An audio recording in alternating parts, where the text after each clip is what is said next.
ബി.ജെ.പിയുടെ സജീവ സ്ഥാനാർത്ഥി എന്ന് തന്നെ പറയാം, അല്ലെങ്കിൽ സജീവ കൗൺസിലർ എന്ന് തന്നെ പരിചയപ്പെടുത്താൻ കഴിയും ആശാനാഥ് ഇത്തവണ വീണ്ടും മത്സര രംഗത്താണ്. മൂന്നാം തവണയും മത്സര രംഗത്തേക്ക് എത്തുകയാണ്. കഴിഞ്ഞ 2 തവണ നിന്ന വാർഡ് മാറിക്കൊണ്ടാണ് ഇത്തവണ പുതിയ വാർഡിലേക്ക് കരുമത്തേക്ക് എത്തുന്നത്. എങ്ങനെയാണ് അതിനെ കാണുന്നത്? തീർച്ചയായിട്ടും വളരെ ശുഭപ്രതീക്ഷയോടുകൂടി തന്നെയാണ് കാണുന്നത്. കരിമം പുതിയൊരു വാർഡാണ്.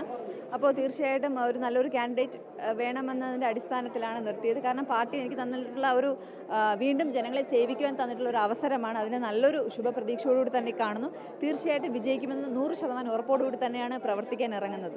കഴിഞ്ഞ കോർപ്പറേഷനിൽ വലിയ സമരങ്ങൾക്ക് വേദിയായതാണ്. ആ സമരങ്ങൾക്കൊക്കെയും അന്ന് മുൻനിരയിൽ നിന്നുകൊണ്ട് നേതൃത്വം നൽകിയിട്ടുള്ള മഹിള എന്ന നിലയിൽ, ഒപ്പം തന്നെ ആ പ്രവർത്തനങ്ങൾ അല്ലെങ്കിൽ അത്തരത്തിലുള്ള സമര പരിപാടികൾക്കൊക്കെയും ഇപ്പോൾ എത്രത്തോളം ഒരു സ്വീകാര്യത ജനങ്ങളിലേക്ക് എത്തിയിട്ടുണ്ടെന്നാണ്? തീർച്ചയായിട്ടും എന്നോട് നേരത്തെ ഒരു മാധ്യമ പ്രവർത്തകൻ ചോദിച്ചിട്ടുണ്ടായിരുന്നു, പല സമരങ്ങളിലും ഒക്കെ തന്നെ മുന്നിൽ നിൽക്കുന്നത് കൊണ്ട് അത് നമുക്കൊരു നെഗറ്റീവായിട്ട് ബാധിച്ചിട്ടുണ്ടോ എന്ന് ചോദിച്ചു. ഒരിക്കലും ഇല്ല. കാരണം നേരത്തെ ഞാൻ സൂചിപ്പിച്ച പോലെ തന്നെ ഞാൻ വേറൊരു വാർഡിലോട്ടാണ് പോകുന്നത്. അപ്പോൾ കാരണം നേരത്തെ തന്നെ ചെറിയൊരു സൂചന ഉണ്ടായിരുന്നു ആ വാർഡിലോട്ട് ആയിരിക്കും എന്നുള്ളത്.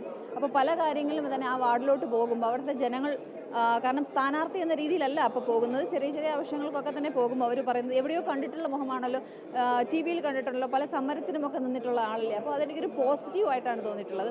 പല ആളുകളും തിരിച്ചറിയുന്നുണ്ട്. കാരണം അവർക്ക് തന്നെ മനസ്സിലായി ജനങ്ങൾക്ക് ആവശ്യമുള്ള കാര്യങ്ങൾക്ക് ഇടപെടുന്ന ഒരു ജനപ്രതിനിധി ആയിരിക്കും വന്നാലെന്ന് അവർക്ക് സാധാരണക്കാരായിട്ടുള്ള ആളുകൾക്ക് പോലും ബോധ്യപ്പെട്ടിട്ടുണ്ട്.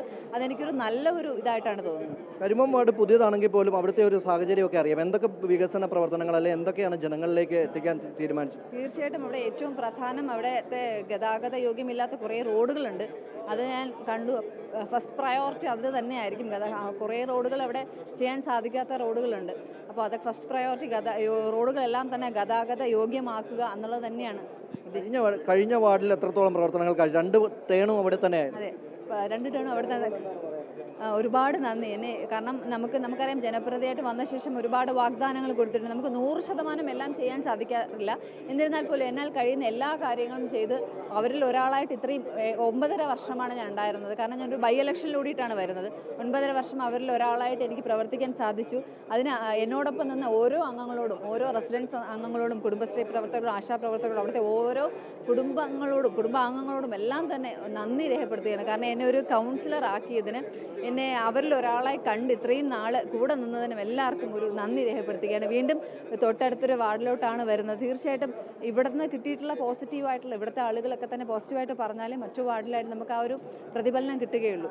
അപ്പോൾ അതെന്തായാലും എനിക്ക് എൻ്റെ വാർഡിൽ ഞാൻ ഇത്രയും വർഷം 9.5 വർഷം പ്രതിനിധാനം ചെയ്ത വാർഡുകളിലെ ആളുകളും അവരെല്ലാവരും തന്നെ സഹായിക്കണമെന്ന് ഈ അവസരം സൂചിപ്പിക്കുകയാണ്. തീർച്ചയായിട്ടും സഹായിക്കുമെന്ന് പ്രതീക്ഷിക്കുന്നു. പ്രതീക്ഷയോടുകൂടി തന്നെ പുതിയ വാർഡിലേക്ക് ഞാൻ ഇന്ന് തൊട്ട് പ്രചരണം ആരംഭിക്കുകയാണ്.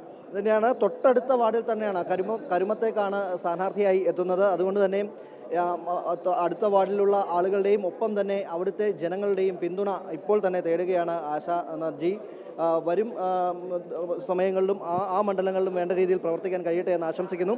ഒപ്പം തന്നെ ബി.ജെ.പിയുടെ പ്രചരണം വളരെ സജീവമായി തന്നെ മുന്നോട്ട് പോകുന്നു. അതിൻ്റെ ഭാഗമായി തന്നെ പുതിയ സ്ഥാനാർത്ഥികൾ പുതിയ വാർഡുകളിലേക്ക് ഒക്കെ മാറി മത്സര രംഗത്തേക്ക് സജീവമാവുകയാണ്.